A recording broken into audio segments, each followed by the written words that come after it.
Police এসেছিল বাড়িতে?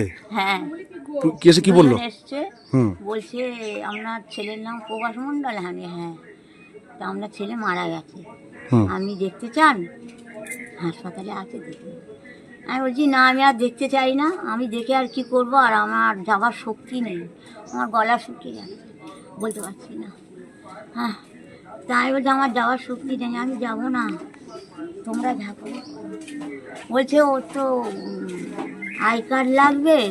তাই বলেছি দেখো আমি সব কোথায় আই কার্ড জানি না, খুঁজে পাই ঝাঁকা। ছেলে যে মৃত্যু হলো তাতে আপনার কষ্ট হচ্ছে না?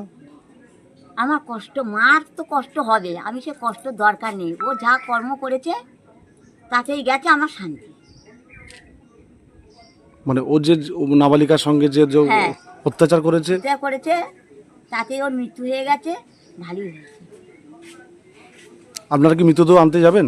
না, আমার কেউ যাওয়ার নেই, আমি যেতে পারবো না, মৃতদেহ আমি আনবো না। আমি তো বললাম আর আমাদের দেখতে চাই না, একদম দেখতে চাই না। তোমরা ওখানে নিয়ে ঠিক নাও, গুদমে দেবে, কোথায় দেবে, ফেলে দেবে, দিয়ে যাও, কেউ যাবে না। আচ্ছা, ওর আচরণে কি আপনারা কি ক্ষুব্ধ ছিলেন? মানে খুব অতিষ্ঠ ছিলেন? দেখো আমি আর ওসব কিছু বলতে পারবো না, ও যে গেলে আমাদের কথা শুনিনি, বিশেষ করে মার কথা যদি না শুনি, নিজে নেশা ভাঙ করে, তা আমার অত আর কিচ্ছু বলার নেই। আপনার কি নাম? সন্ধ্যা মন্ডল। পুলিশ কখন এসেছিল? এই তো এই সকাল 5:30 6টা 9 মনে হয়।